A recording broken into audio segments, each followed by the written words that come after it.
Hello, everybody. How are we? Welcome along to WD18, the Watford fan channel on this Sunday night. Good morning, good afternoon, good evening. Whenever you're watching and listening, welcome to the channel to talk about a huge Watford win. We travelled up to the northeast to face Middlesbrough and we came away with 3 points, 3 massive points for Tom Cleverley's Hornets.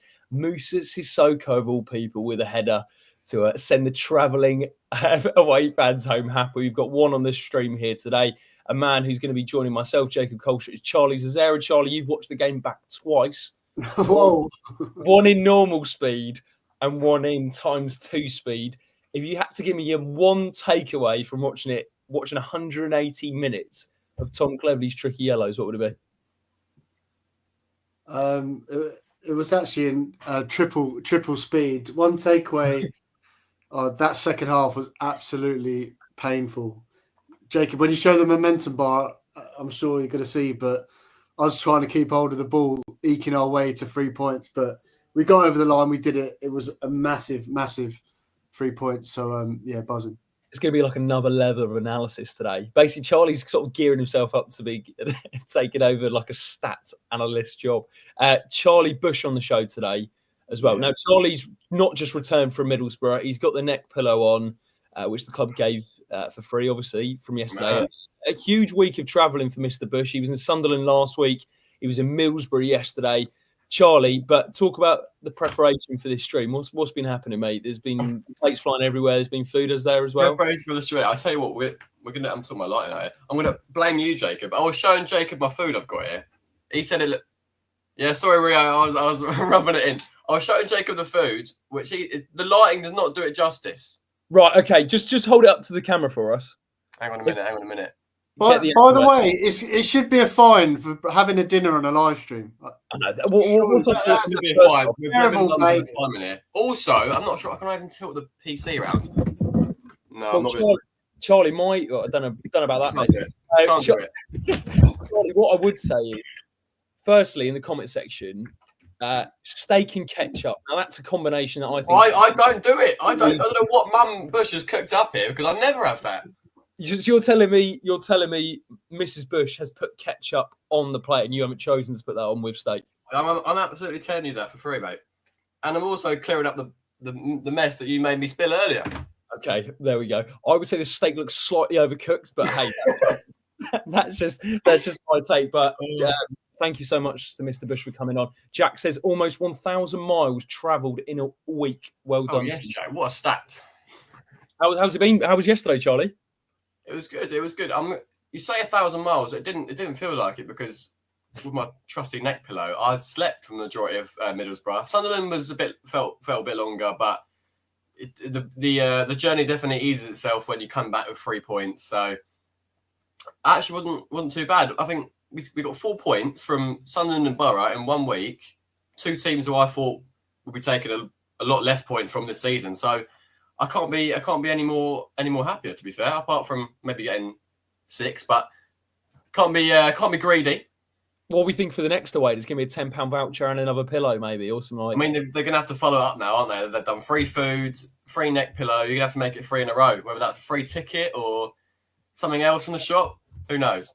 Let's have your suggestions. If you were going to go away to watch Watford, what would you want? We've had a neck pillow. We've had free vouchers. Let us know. Big stream on the way. Watford 1, Middlesbrough 0 in the Championship. Watford are now 3 points off the playoff. 2 successful trips to the northeast for Watford. When you think about, if you had said to us beforehand, you'd get 4 points out of those 2 fixtures, I would have absolutely taken that. It is a great return for Watford.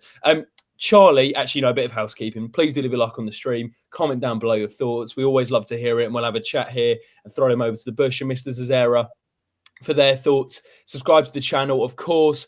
And if you're listening on audio, drop us a 5-star review or a review of your choice, up to you. It does go a long way. And we do have a lot of people now listening on audio, so you probably would have heard a plate being raised. Well, you don't hear a plate being raised. You hear the knife and fork hitting in the plate. So I hate that noise, by the way. Anyway, let's get straight into it. We didn't actually do a reaction after the Leeds game. So before you come and go, where was the Leeds reaction? 2 reasons for that. The first was I actually wasn't feeling very well, which doesn't mean that the streams just don't happen, but it was just Mr. Zazzera. Sam's not feeling too well at the minute as well. There is something flying around, isn't there? So apologies first off on that. I think we should probably just touch on it briefly, Charlie Zazzera, about what went wrong? Because Leeds came to Vicarage Road, blew us out the water. There was a real golfing quality between the team at the top of this division and probably going to go on to win the league, and a team fighting for a playoff spot. But when you came away from the game in midweek, what was your main takeaway? What went wrong? What went wrong for Watford? Do you know what? It was a bizarre game because, especially the start, and especially when we were, I don't know what the score was, but I was like, I think we're playing all right here. Got our foot kind of making, the shape was okay, good kind of passing patterns and stuff like that, creating a few half chances, but Leeds were just absolutely devastating, especially on the counter-attack. I messaged in our group saying, this was at 1-0 just before they scored their second, saying, wow, these lot are good. I did not expect to see Daniel James turn into Cristiano Ronaldo. I think in hindsight, should we have maybe been a bit more pragmatic and gone for maybe 5 at the back? I do think that expansive style against the Leeds team, they just cut us to shreds, which was a shame. I just don't think it was a 4-0 game, but they are probably one of the best teams I've seen at Vicarage Road in a long, long time. I actually wanted to do a bit of like analysis a bit later on about someone who performed really well in that Leeds game. But yeah, for me watching, I didn't think it was that bad. It was a bit harsh, like on the players. But what was it like at the ground? Yeah, I mean, Mr. Bush, I'll let you sort of elaborate on it as well. From my perspective, I think it's one of those games where you pretty much have to be flawless to beat Leeds. And when you do have individual errors like Kiembe's pass, like us getting caught on the counter-attack, like the defending for the 4th goal, unfortunately, you're not going to be able to compete with their team. And I have to say, the way they were clinical, Leeds, was a credit to them. It was like a Premier League team coming to Vicarage Road and being so clinical, particularly on the transition as well. I actually thought Watford played okay. I didn't feel like... I thought it was a weird game, actually, because I felt that the result was a fair reflection of the game, but I didn't come away from it going Watford were embarrassing by any stretch. I thought Louza had a good game. There was a big chance as well at 2-0, which we can't forget. Sissoko 1-on-1 with the keeper, has to score if you want to have a chance in the game. But I think just individual errors against the team Leeds quality. That's probably the headline there. Charlie Bush, anything to add on that before we talk about sort of more positive things with Borough? Yeah, no, I think the exact same, pretty much reiterating what you boys have said. It was hard for me coming out. I did leave the game early. I never, ever. I saw an angry TikTok, Charlie. You did get a You very said angry... it was embarrassing, so maybe you do disagree with us. No, it was embarrassing. That's what I'm about to get onto, because leaving the ground and to the point of getting back to the house, making the TikTok, I was fuming. I was like, we've conceded 4 goals at home. We've been battered at home. But I think it took me the morning after, I thought, they are just that good, aren't they? Like, we didn't even play that badly. It was a mistake for the first goal, and the other goals were just good goals. Like that, I think it was the third goal that Perot, Tanaka was just doing spins, and then Perot everyone was on the floor. It was just an unbelievable goal, and they are a Premier League squad. Like, you look at their team, majority of those players, if they go up, which they most likely will do, I think a lot of them will stay because they're a Premier League quality side, and we're out of depth, overachieving, and we got shown that because quality-wise they're just better. And I think it did get to the point where in the morning I was like, maybe it wasn't as embarrassing as I originally thought, and maybe I shouldn't have left early. But we all make mistakes. They would beat Man United right now, 100%. Oh, bold, 100%. Oh. Yeah, probably. When you look at sort of a clear, defined style of play and players that suit the system, Farker's got them playing some brilliant stuff. Tanaka, who you said was running the game, he was absolutely brilliant. Yeah, one of the best signings of the season. But enough of that. Watford, think of. Do you know what's interesting? Actually, I'm glad we started with that because it provides a bit of context for the game we had yesterday at the Riverside. When you look at sort of Watford's run going into this, that was 4 defeats in our last 5, 1 win in the last 2, 4, 6, 8, 10 games. So Watford are really out of form going into this. But we've come away with a massive, massive win. My question to you would be, Charlie Zazzera, why was that such a big win for Watford? What was it about that result that was so big? Is it the fact that we are in such a poor run of form? We've come out the other side away from home with a win. Yeah, for me, it's kind of context around the game. This was the 3rd game in a week where we've played Sunderland, who are fighting for, they'll definitely be in the playoffs, maybe autos, like we just talked about Leeds, and then Middlesbrough, who when you look at their squad, they should be easily playoffs. Like, I do think there's a point to be said about Middlesbrough's performance, because it was absolutely honking in my opinion. But if you just quickly look at the lineups here, look at the market value. SofaScore doing a good job here. We're giving you more insight. Oh, where's that from? You see with the market value, their starting 11 nearly 50 million, ours 23 million. And I just think with the context of our squad, we've got 18-year-old up front. The back four, if you look at it, Laruzzi, Abanqua, Kevin Caben, who I'm sure we're going to talk about, Ryan Andrews, never played together. And then the run of form that we've been in to get a win away ahead of next week as well, playing them lot, absolutely massive. For me, I think it was the most important win of the season. Agreed. I think it was a huge, huge win. And not the prettiest by any stretch, but one of those, Charlie Bush, where you come away with it. And if you, again, I have to reiterate this, if you had said to us, we'd go to Borough, even in the form they're in at the moment under Michael Carrick, he's under immense pressure whether he stays on it at Borough. But the fact Watford have gone away, and it's a set piece, sure, it's a Sissoko header, it's an absolutely phenomenal cross from Imran Louza, who again was fantastic. But we've come away with a massive, massive win. What was the mood like in the away? And just sort of describe it with us and what some of the fans were saying in that away end at the Riverside about yesterday. Before or after the game, or just during it? Well, after, because as Rio says, you saw the reaction at full time with the players, with Cleverley. You know, as Rio says, you can't tell me that those players don't absolutely adore Clevs. So yeah, again, what was that like at full time? And yeah, what was the mood in the away end? So full time, I'd say I think everyone who didn't go would probably be expecting like quite a shocking reaction, but I think it wasn't as like surprising as it seemed, because I think the way we played in the first half and then defended in the second half for the majority of the second half, I think we were expecting to win, and it was more of a not relief. It was more of a, oh my God, we've actually done it. Like, we've actually deserved. This is the first time in a long time where I've come out of an away game thinking we haven't scrapped this. We haven't got a bit luckier. We've properly started well and then defended the game, ended it really well. I think everyone was, I think it was more of just a happy, like, we weren't shocked that we'd won. We weren't relieved. It was more of just it was a good atmosphere. Obviously, everyone, like Rio said, all the players picking up Clevs, they were loving it. And it is good to see a bit of togetherness back in the squad again. Love it. Let's go through from the start and let's have a look at that Watford lineup, because that's not the right one. That's the one from the previous fixture. We've actually done the double over Middlesbrough now. 6 by the points, way. yeah. Which is massive when you think of it like that. Let me get it up very, very quickly, because that, as we said, that was a really big win for Watford, and go through the lineups as well, because it was a 4-2-3-1 from Tom Cleverley, with Eagle Selvik in goal once again, Ryan Andrews at right back, a back two, and first start for Kevin Caben, which is a huge call from Cleverley. Matty Pollock dropping down to the bench. James Abanqua was his partner with Yasser Larouci at left back. Imran Louza and Tom Dele-Bashiru forming that midfield two in front of the back four, with Moussa Sissoko on the right-hand side as skipper.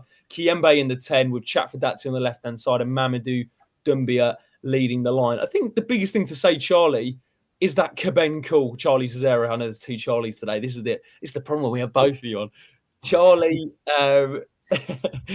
Zazzera, Kevin Caben, because what we've seen of him so far was a 17-minute cameo, was it, at Sheffield Wednesday, or along those lines? It was, a lot of people forget that he's actually played for Watford, but to make his, obviously he came off the bench against Leeds as well, but again, that game was well and truly done at 4-0. But what a time to bring him in from Tom Cleverley. And I guess the question is, what did you make of his performance? And this was the first opportunity to really watch him live as well. Yeah, I thought it was immense. I thought a big call from Cleverley, judging how well Pollock's played this season. But I don't know if Leeds' fourth goal maybe made his mind up. And I know we're all huge fans of Matty, and he's been colossal for us this season. But that fourth goal, he looked knackered, kind of just going to the floor, trying to tackle Perot before he scored. But massive call away from home to drop Pollock, especially with the leadership skills that he brings. But he must have backed what he's seen. He's praised Caben, and he said, didn't he, after the transfer window, look, we've got Caben coming back, and he looks a great player. To play him and Abanqua, I think they're both 21, maybe. You might be able to click there to see if they're 21. But yeah, I thought here immense. I did think Abanqua was slightly better. Yeah, both 21, Ryan 20, Larouci 24. Yeah, I thought they're both amazing. I thought Banquo was better. I thought he was unbelievable yesterday. Iheanacho, who we all wanted to bring in the January transfer window, is probably still in his pocket. He won every single duel. We'll go through the stats in a bit. But yeah, I think for Caben to come in, nice to see him left-footed to bring us a bit of balance as well. Bonner nowhere to be seen, but we've got him on a permanent now, so he's someone, hopefully, if he can keep up that level of performance, is going to be a really good player for us going forward. Absolutely. I thought the bank was terrific. Yesterday, I didn't actually watch it live. I've watched it back, and that back two were immense and really complemented each other well, I think. And you look at that back line on screen there: Andrews at 20, Caben at 21, Abanka at 21, Larousse at 24. I mean, the average age of that back line is 21, 22, really, which I think is so impressive. One man I also wanted to talk about, just before I cross over to you, Mr. Bush, is Eagle Selvik, because he made some big saves, and there was one particularly in the second half, which is a big save. But what I like about him is his real calming presence for a young back four, and his communication's very, very good. If you watch Selvik and get the chance to watch him on TV and watch it back, he's always in constant communication with his back line, which sometimes I did feel that we were lacking in that goalkeeper department. And a player who, I did a bit of digging, I did a bit of stalking on his Instagram, and his agent put out a post when he signed for Udinese where it was like, you're going to be the first Norwegian goalkeeper to play in Serie A. We had so many offers, but we felt like this was the right one. I think he joined Udinese with the sort of view that he was going to be the number one for Udinese in Serie A, sort of reading in between the lines. And I think to pick up a player of his quality, whilst we criticise the Pozzo way of doing things and the ownership, absolutely understandably, I'm totally with that. You do get these situations where, Bank was coming, been really good, and Selvik looks like a great signing, and for me is now without a doubt our number one going forward. So that back line, I just wanted to mention that there. Charlie Bush, Pollock dropping to the bench. What was your thoughts on that? A big call because he started every game pretty much this season. Yeah, I'm pretty sure. I'm sure I saw someone say he's played every minute or something like that. I'm sure he hasn't been subbed off in many games. There might have been a couple towards the end, but we were all in Barracuda beforehand, looking at the lineup, and we thought Matty Pollock. It's his hometown, isn't it? It is his hometown. We thought surely he's up for playing that game, but Cleves obviously came out and said he needed a rest, which is quite understandable. And I think what you said was very, very bang on there, was about not Matty Pollock, but about Kevin and James. When they played, it's not about how good they've both been individually. It's about, as you said, their partnership and how well they've worked together is what we've been missing for a while. I think, especially when we play that back four, it's so important that you have two centre-halves that are on the same wavelength as each other. I think in previous times we've been switching about, haven't we? We've had Pollock, Porteous, Ciarelta, and we've had different ones going in and out. I think these two have worked so well together, and it's a shock because they've never ever played together before, and they worked so well together. I think I put a clip up of it was Kevin Caben slowing the run down of Iheanacho, and then Abanka cleaning up, and it was brilliant seeing them work together. And I think we've definitely got something to look forward to. And I think Cleves will have some hard decision making to do with how that back four, whether he goes with the back four, how that back four looks on Sunday. There's been some conversations about dropping some players, moving Abanka to the right, Pollock coming in, but it's hard to do that when they played so well in that game. It's hard to change it about, but you've got to have the main man Matty, and so Cleves going to have some hard choices to make. If you were Cleves, though, Mr. Bush, what would you do? I'm going to throw that hard question over. Oh, if I was Cleves, my back four would look like Ngakia at left back, Matty Pollock, Kevin Caben and Abanka on the right. That's my back four. Abanka was the right back. Abanka was the right back, Pollock and Caben in the middle, and Ngakia on the left, although it's not too convincing. That is a defensive line. Where are we going to get the width for any attacking? I thought Larousse. I think Larousse deserves a shout. I thought he played well yesterday. I didn't realise that he was so young. When you showed me that thing of him being 24, I thought he was a lot older, but he's got time to improve by the looks of it. And I think, yeah, as you said, there's no width, but if you play Larousse going forwards, I guess you could sort of, when Larousse goes forwards, Abanka could tuck in and it could go into a free. Maybe that'd be the best one to go for. Just go for Larousse and just go for a straight swap, Andrews and Pollock. Let us know your team for Luton next week. which is obviously a massive one. And we'll do a preview looking ahead to that one in more depth. But yeah, give us your thoughts on that and what you would do with that back line, because the back two yesterday were really, really solid with Kevin Cabana, Banker and Selvik as the three. Do you know what? I'm going to get up that momentum bar because it's a bit rude not to.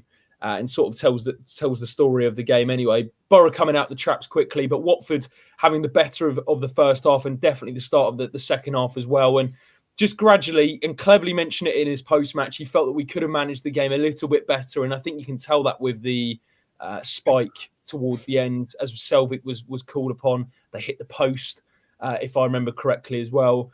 Borough did have some chances, but Charlie, Zazzera, when you come away from yesterday, did that feel like a result that Watford deserved? And if they did, why did they deserve it?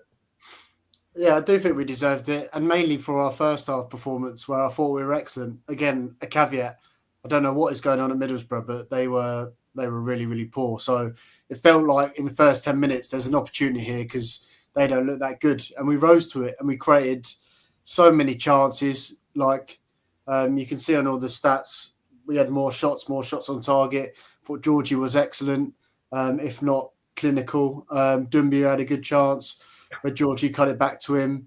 Yeah, I thought we were really purposeful and I thought we were brave. And considering how, and you could see on that momentum bar, I think one of the reasons that has happened, I just think we were knackered. You could see at the end of it, even their legs trying to get up the pitch, you can see we were dropping back, but I don't think Borough did enough to deserve anything really. And I thought we were much the better team. On another day, we should have been 2 or 3-0 up going into 50, 60 minutes. So yeah, well deserved, even if I don't think the opposition were as good as I expected. Who stood out for you yesterday, Mr. Bush, live? For us or for Borough? Definitely not for Borough. For what? I say. Who was your pick of the bunch? You mentioned the back two there, Selvik having a good game. Yeah. Louza got man of the match, interestingly. Did he? I didn't even see that. I'd probably go Banquer for me. Good call. Ball knowledge. There we go. No, yeah, I think I'll probably go Banquer. Although Louza and Georgie did work well together again, as they always do. But it's got to be one of the two of Kevin and Banquer. And I'm going to go Banquer. When you look at the goal that we scored, and we'll break it down, Charlie, is it screenshots for this one, or is it general screenshots? No, not the goal. I just wanted to do a bit on Louza, how impressed I've been with him. But again, Louza started the goal from being so brave and putting that kind of. He played exactly the same one against Leeds, where Sissoko messed up really and did a misplaced pass before Leeds got their second. But Louza getting on the ball, finding space, putting a really nice slide rule pass into Sissoko, winning the corner. And then, that corner was absolutely on the money. And the Moose arriving late to power it home. It was good. How was it from the stands, Mr. Bush? Oh, it was unbelievable. I caught a little video. I love a little corner video. And it was. I think it was a bit of good attacking the ball, but it was also I was watching the defending, and no one followed him. He was literally a free man. He rose up to it. He's a strong bloke, and it was a bullet header. But I think it was probably question the defending and tracking there. A few things from my perspective on the goal. Firstly, as you say, Charlie, if you sort of take it back to how we won the corner, it was Georgie to Louza to Sissoko who actually won it. And then when you talk about quality and individual quality, and I think when we go away from home, you need moments of quality. And I thought that Watford got themselves into situations, really good situations. Georgie had a couple of times where he drove down the left-hand side. Doumbia, I think we'll be looking back at some of his opportunities. Could he have done a bit better? But sometimes it is just a case of a set piece. And I think this season I've been really frustrated from our corners because I feel like with the height and the power that we have in certain positions, like Sissoko, like Pollock, like a Banquer, like, Caben yesterday as well, these are big guys who can attack set pieces. And when you have a player like Imran Louza, who, firstly, I think is our most important player now, and number two, I think has the best technical ability in the squads, closely followed by Chatfadazzi. But if you talk about ball striking, Louza's technique is phenomenal, especially for this level. Like, we have got a Premier League player here playing in our team, being a massive part of it. The delivery was so nice because when you watch it back, the amount of whip he gets on it, it kind of starts out wide and comes back in. And Sissoko, all credit to him, times his run to perfection, as you said, Charlie Bush, that he didn't get picked up, headed it in. And also the main thing to say about the timing of that goal as well, because on 40 minutes before half time, it just gave us a foot to go, you know what, okay, keep doing what we're doing. Don't sort of try and have to change it too much, because Watford played well in that first half. Goal comes from Moussa Sissoko. And some people did say there was a difference when he was on the pitch and when he was off it. Doumbia's performance, I mentioned him there, Charlie Zazzera. What was it about his performance yesterday? Because, look, he's been tasked to come into the team.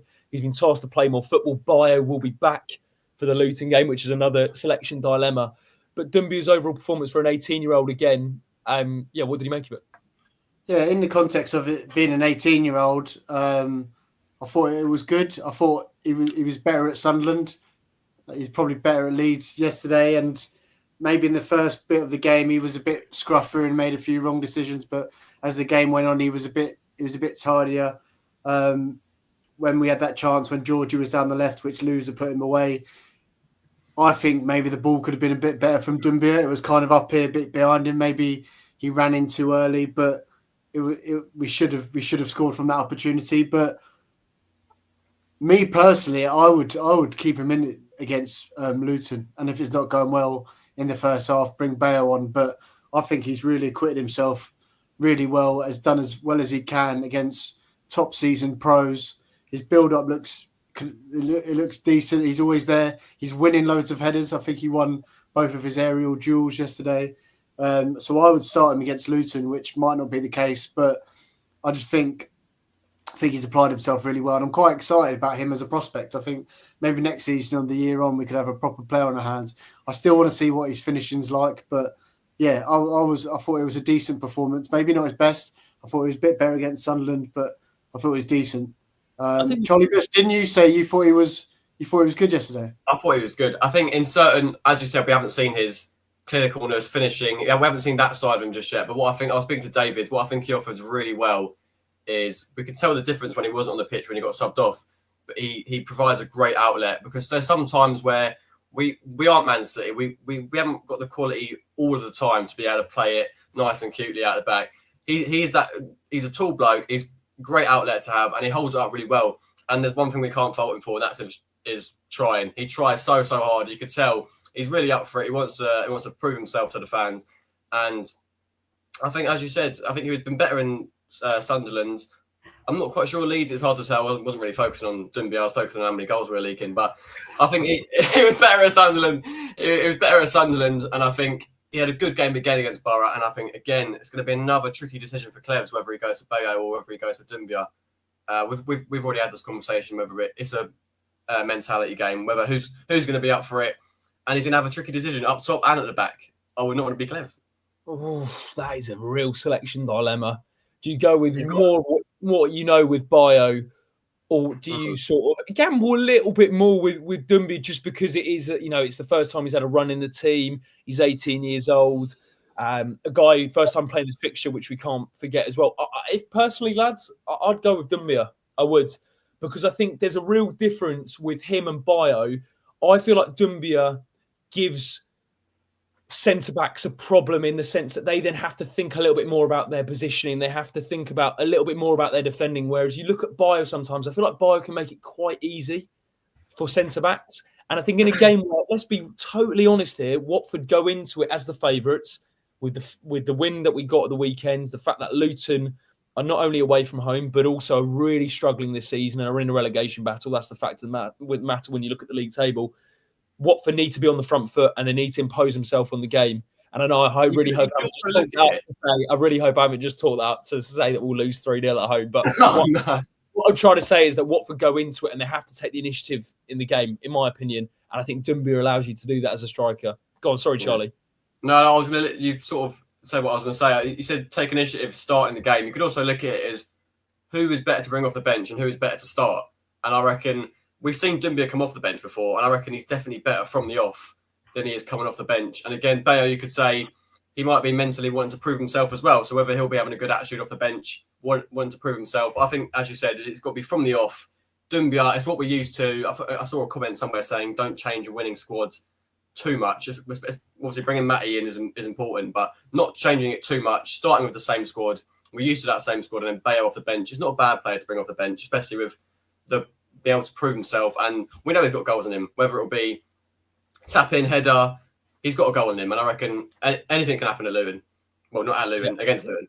I mean, look, and also the other thing to say about Doumbia, he is an 18-year-old lad, and you kind of expect that sort of fluctuation in his performance. And I'm not saying it was like there at Sunderland and there at Middlesbrough, but the point is that he's not going to be a 7 out of 10 every week, which just comes from an experienced striker. You are going to have an 8, but you might have a 4. So that's probably the gamble Tom Cleverley has in that sense. But I definitely thought there was a difference when he wasn't on the pitch, because he does occupy defenders, and I think he's a real prospect for us. Charlie Zazzera, take us through the second half, and then I'll let you sort of just admire Imran Louza and why he is an absolute magician.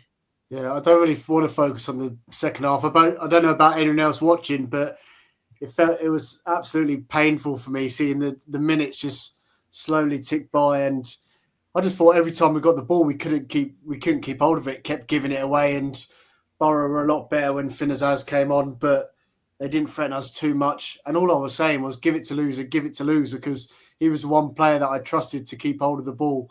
So kind of what I want to go through here is just maybe the different side of Louza, which I've been impressed about the last couple of games, because I could have showed in the first half, he played a lovely ball over the top where Laruzzi was running in, and Laruzzi handballed it and fluffed his line. That should have been a one-on-one opportunity. Or there was a really nice moment on the edge of our box when him and Tom Delly 1-2, and it led to the Georgie. And Louza's just the heartbeat of absolutely everything that we were doing. But this is a side of the game which I'm really surprised about and I'm really impressed with. So this is 90th minute, and this is Borough playing a ball through, and this is Imran Louza basically busting a gut. Is this going to work for me? Busting a gut and pressing. So he's played all 3 games, 90 minutes, and he's busting a gut to kind of close him down. He wins the ball back. And then what I think he does really, really well, and so many examples, is he has a great ability to kind of find space. So after winning the ball back in 90 minutes, he finds his pocket of space, and he's absolutely demanding it. James Banquo actually does brilliantly to kind of come forward. He sets Louza away, and Louza just plays this really nice pass through to Tom Delly, who kind of runs down the clock. So having that energy and that kind of tenacity, even when you're blowing, I've been really impressed with. And this is what really impressed me, and this is from the Leeds game. Again, this is when we were 4-0 down. I do think some of our other senior players didn't show what I wanted to see, but I was really surprised what Imran Louza gave us. This was a 50-50 between Kayembe and one of the Leeds players. The Leeds player comes away with it, but Imran Louza backs him up and he wins the ball back. And then he plays a nice pass to Georgie to set us away. And again, this is after 40 minutes, like I said, kind of finding the space, always wanting it, always becoming available. And something that I've thrown at Imran Louza maybe is his attitude, or he can be petulant. But what I think he's done in his last couple of games has really impressed me. He's just let his football do the talking. And again, the context of this game where we've been battered off the park, but he's still just playing football and showing his quality. He puts through this brilliant reverse ball into Georgie here, where Georgie hits the crossbar. But I was just so impressed to see that he's just letting his football do the talking and showing that quality. And again, we know Georgie should have scored this one where he hit the crossbar. And again, this is towards the end of the game. He plays a really, really nice 1-2 with Georgie. Gets it back, puts a nice ball into the young lad, and then he receives it on the edge. And again, he puts a really, really good shot in that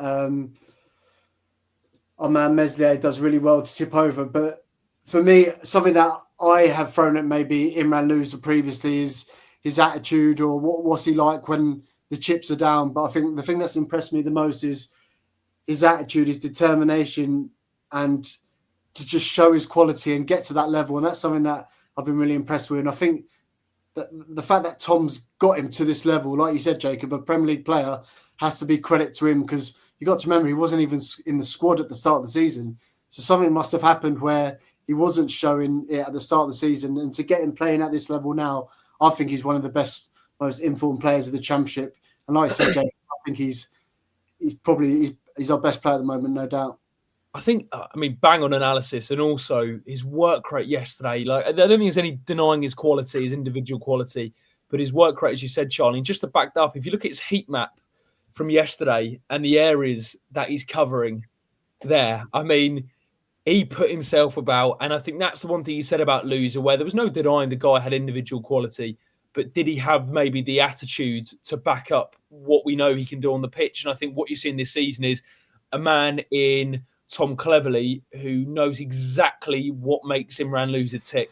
And I think this is what's getting the best out of him. And it's, we have to remind ourselves, he's only 25 years of age. This is a guy who's coming into the prime years of his career.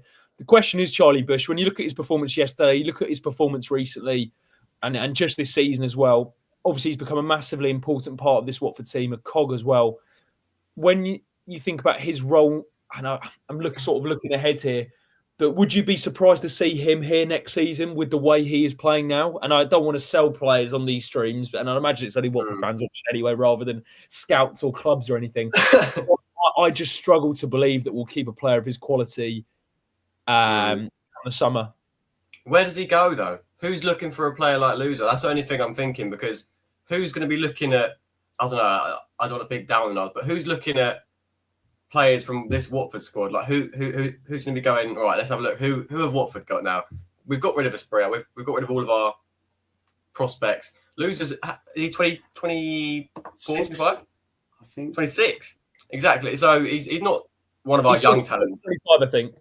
25. So he's not one of our young talents that we tend to breed at Watford. But I don't know. It is hard because he's a quality player, and he's obviously proved himself in the French league as well. So everyone in the French league will know his qualities as well. But just like Charlie was showing there, he's shown not only.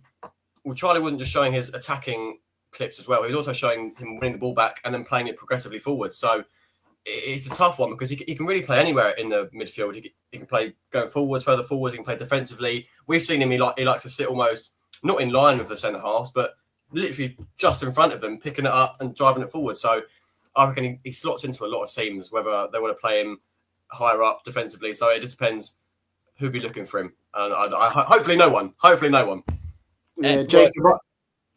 Sorry, I was just going to say, Jacob. Yeah, we saw it. We heard in that interview Scott Duxbury mentioned about we've already had offers in January for Louza, but if he keeps up this level of performance, there's no doubt that he's going to want to move. And I'll just quickly show this graphic, which this is what I've been demanding and asking for him this season, and that's to dictate the game, like Charlie said. And we showed about our build-up where the two centre-backs split and Louza's the one picking it up.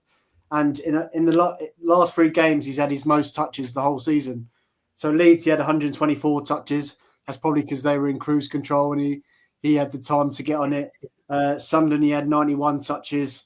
And yesterday, I think he had 94 touches, the most of anyone on the pitch. So he's dictating games now. And if he keeps up this level of performance from now to the end of the season, he would be one of the best players in the Championship. And there's no doubt that people will be interested for him. So he's gone from one where people weren't even thinking about him to now we're thinking about him in a different light.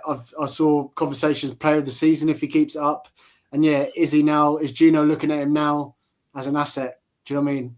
Is another option for us that, look, we're a selling club, we need to be. So I think it's a good problem to have. I'm just happy for him. And I think, like I reiterated it, I think the manager deserves a lot of credit because other managers haven't given him a chance and Cleves has got him to this level. Yeah, it's an interesting comment here from Ben just on that, Charlie. Was it luck or judgment on Cleves' part that got Louza back in, though? I think I think the answer to that question, Ben, for me is whether it was luck or whether it was judgment or whether it's sort of a break that happened for Louza. We can't underestimate the fact that Cleves has basically nurtured him to a point where, as the guys have said, he's become such an important part of this team and arguably, for me, the most important player because without him, that midfield is nowhere near as good. I think Tom Dele-Bashiru's level goes up another level when he's next to Louza. I think all the other players, I don't think can be underestimated when you can trust the footballer in a tight area of space to get you out of trouble, and Louza more often than not does you that. And also the fact that, as the guy said, that he can drop into the back line and become this sort of quarterback who can build up play from deep as well. Interestingly, that Ishmael didn't fancy him. And I think, when we look at Cleves and we look at Valor and Ishmael, clearly they're two different styles. One worked with Louza and the other one didn't. And the fact that Louza went out alone to Lorient at the back end of last season, I thought that was it and done at Watford. So an incredible redemption arc for Louza. And as I said, his attitude was great to the point where he got the captain's armband by the end of it against Leeds, granted in a 4-0 result. But there it is. Anyway, we talked about the armband yesterday as well. Sorry, mate. He finished with the captain's armband yesterday as well. So there you go. Speaks volumes that he's trusting and he's become that leader on the pitch. Wasn't he part of Val's leadership team at the start of last season? He was, wasn't it? Who was in that? That might be a streak time forget. Charlie Bush. Do you remember? Was it Hamer, Louza? There was definitely a few. I honestly, there's too many to remember, but we do have a lot of leaders in the team, but he's one of them. Do you know what? Just Sam would be tearing his hair out, I think, bringing that conversation. He absolutely hated that leadership group. If he's watching it or listening. I thought you were going to say about his loser opinions. He's going to dramatically gone from that's true. A loser, not hater, but he's gone from hater level to enthusiast level. I reckon there's not. I don't think Sam's the only Watford fan that's gone through this transition of not being his greatest fan to being his biggest fan. Yeah, I hold my hands up. I questioned him even at the start even when he was playing this season against like the Oxford game where I thought, yeah, he's looking better. I was like, but is he going to be doing it on the big games or the tough away games? And he shut me right up. He's been excellent. So Imran, hats off to Imran. Do you know what? This comment cracked me up. The only reason Sam isn't on is because both the loser and the Rooster. Oh, that's brilliant. Sam's jumped ship to LaRusi now. I mean, it can't get worse. LaRusi was good yesterday. It can. Look, I wanted to. There was a couple of comments. One before I wanted to just touch on the rest of the game. One thing I wanted to bring up, the scenes at full time, because cleverly the players absolutely all invested in Clevs. The reaction at full time said all you need to know. They knew he was going through a bit of a difficult period. But it has to be mentioned now, and I'm not saying this is a sort of like just because we won yesterday. It's a conversation that needed to be had. Cleverly's contract runs out at the end of this season. For people who didn't know, that's the situation in terms of his contract. So Charlie Bush, do we offer him a new deal? You've given me a big question here. I reckon we go full-blown Matty Pollock and give him like a 5-year deal or something. Just to give him that bit of confidence. Will that happen, though? Will it happen? I thought you were asking me what I'd like to happen. Oh, will it happen? It is hard to judge. A 5-year deal will not happen, no. But I reckon we'll give him like a year. We'll give him a year to prove himself. I think that'll happen. We'll give him one more year. It's not like we've had a bad season. We've not had a great. I reckon. Do the Potsos think that Cleverly's achieved what they expected, or do you reckon he's overachieved or underachieved? Because what are they expecting? I know what I'm expecting. I was expecting a pretty, what's the word, hot and cold season of mid-table floating up and down. But he's had us for the majority of the season sitting outside the playoffs, and we're sitting in the playoffs for the first, 15, 20 game weeks. So we're pretty much sat in the playoffs. So I don't know. It just depends how they're feeling, and you never know how they're feeling. They need to put it down on the paper, let him write whatever number he wants on it. Clemson is at the wheel, man. Here we go. I mean, that was me one. How many times have you watched that? That impression was phenomenal. My take on it, lads, we should offer him a new deal. Absolutely. I mean, it's not even a debate for me. My question would be, and if I flip it, would Tom Cleverley sign a new deal? That would be my question. He's seen what's been happening behind the scenes this season. He knows how the club operates now. He knows exactly how Duxbury popped. So I'd imagine there was an element that was probably he didn't see as a player. He's now seen it completely a year since he took over as head coach, obviously filling in for after Valor and Ishmael. I wonder whether if he did get offered one, he would stay, or if he does get offered one, I don't know. But just what conversation I wanted to throw out. If you sort of said to me, stay, go, I think he's more likely to leave than he is stay, personally, when I look at the... As in him himself leave? No, sorry, as in if you said to me, will he be here next season, I would say I'm leaning more towards him not being here. Why are you bringing the vibes down? Why are you bringing the mood down? What's going on? Why? Well, you got to bring the balance. You know what I mean? You got to bring. Where does he go? I feel like he would not go to another championship team. I don't think he'd do that to us. I think. But Charlie, I know you're young. He would 100% go. Look, what Clem's has done and his ability that he's shown. I raise you Brendan Rodgers. Yeah. We're talking about Tom Cleverley here. have you like the fact that he's been like? Imagine what he could do with better players. I think what he's done with our team, Premier League level just yet?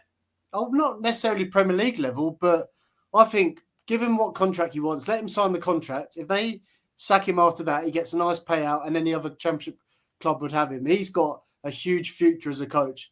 I think what he's shown in really difficult circumstances has been unbelievable. So, yeah, Watford have been good at giving contracts to our well-performing young players. We need to do exactly the same for our well-performing young coach.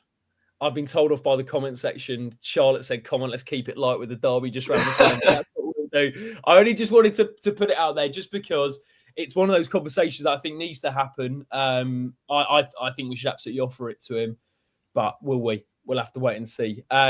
Anything else we wanted to mention about the second half performance? Selvik making a couple of good saves. I thought his distribution yesterday was good. I really like him, basically, is what I'm trying to say here. I really like the look of him. Watford could have managed the game better, as I said. But anything else, lads? I mean, I was going to step back to what Charlie said about when he was talking about him being a bit nervous. We were all nervous for the last 15 minutes. As you said, Finn and Zazzy came on. Was he injured? Is that why he didn't start? I'm not sure why he didn't start. They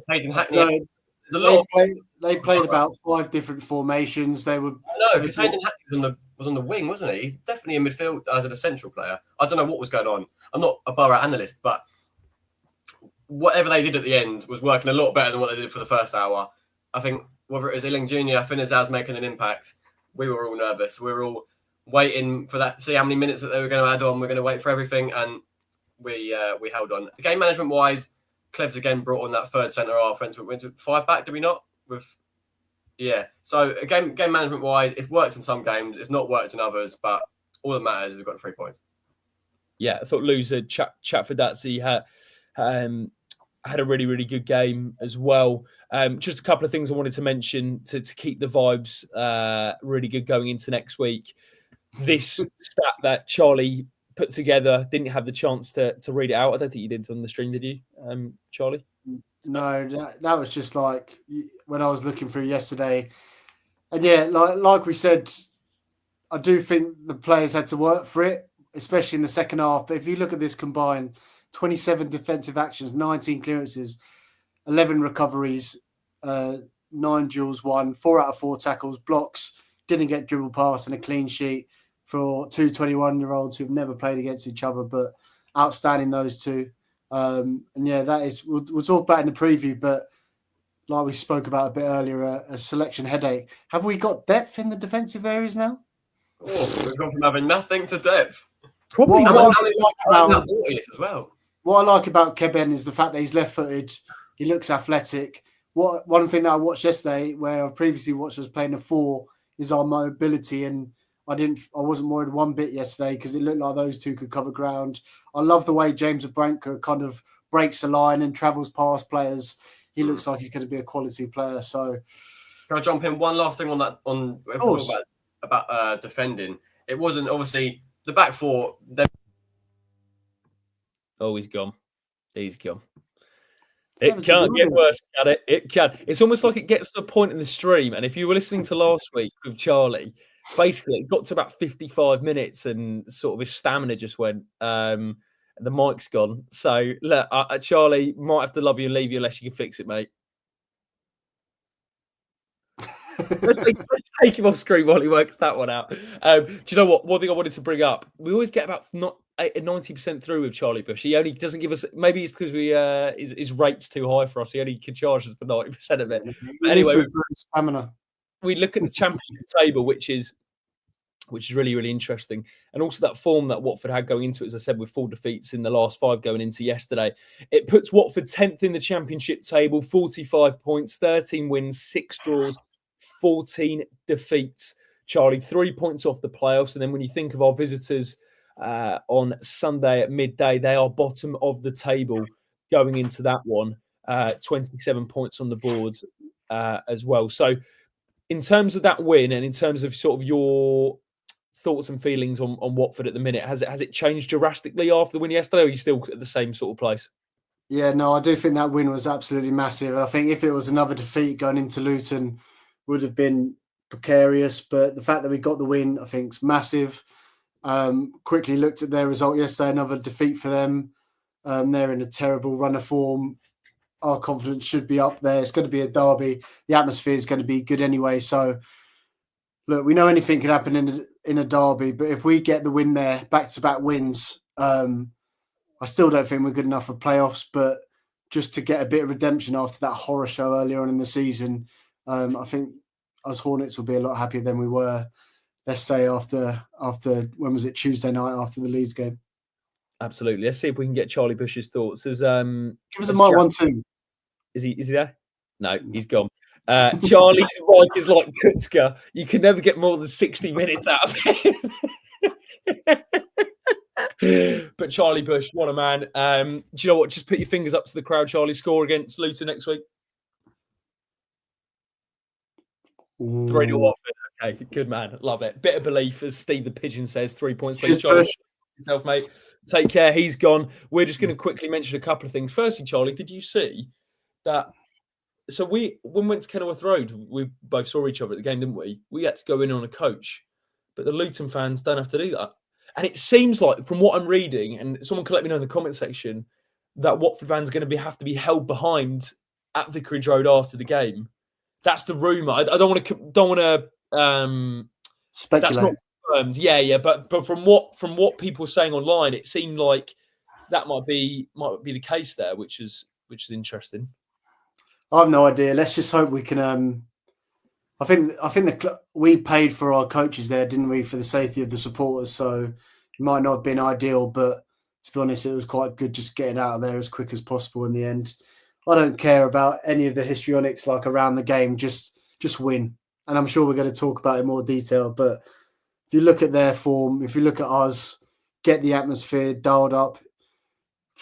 Like if we look back to a couple of seasons ago, did we do 4-0? That's exactly what we want. And the atmosphere that day, I wasn't there, unfortunately. And I'm gutted that I'm not going to be there next week because I've got to work. But I'm sure you guys will bring the noise for me. Well, I've got a family gathering on the Saturday in Liverpool, and I've managed to basically play it so I can get the train back in the evening on the Saturday and go to the game on the Sunday, because otherwise it would be too risky going straight from there Sunday morning. So I couldn't get to the Etihad after kickoff for that time on Sunday. So I did look at it, but I shall be watching it in a pub near the Etihad, probably being the only one cheering or crying. But yeah, just win. Yeah, as I said, just keep your eyes peeled on sort of arrangements for Sunday to make sure everyone's sort of safe and has a good day. I'm sure the club will release a statement and sort of all the details and info there. But yeah, just something to mention on that front. As we said, we'll do a preview in the build up to this big one on Sunday. The visit of Luton to Vicarage Road.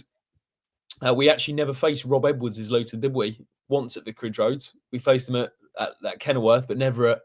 Only never at the Vic. So that's one thing to mention as well. And I think that is where we will probably leave it. As always, this is brought to you in partnership with Hertfordshire Mind. Keep your eyes peeled on everything going on with the football club. And if you want to subscribe to us and watch our videos, then the subscribe button is just below. If you could leave a like on the video, comment down below your thoughts, all that good stuff. I will be there on Sunday. Sam will be there, hopefully when he's feeling a little bit better on Sunday as well. Big game ahead, but we've gone into it on the perfect result. A 1-0 win away at Middlesbrough, 1-0 to the Hornets. Cannot beat that. And as Charlie said, one of the biggest, if not the biggest win of the season. Let's have the same next Sunday. Thanks so much to everybody who watched. Please leave a like on the video, comment down below your thoughts, subscribe to the channel as well. Follow Charlie and myself on our social channels and WD18 at WD18 fans. And we will see you in the week for a Luton preview. Take care of yourselves, up the Hornets, and have a great week. You want?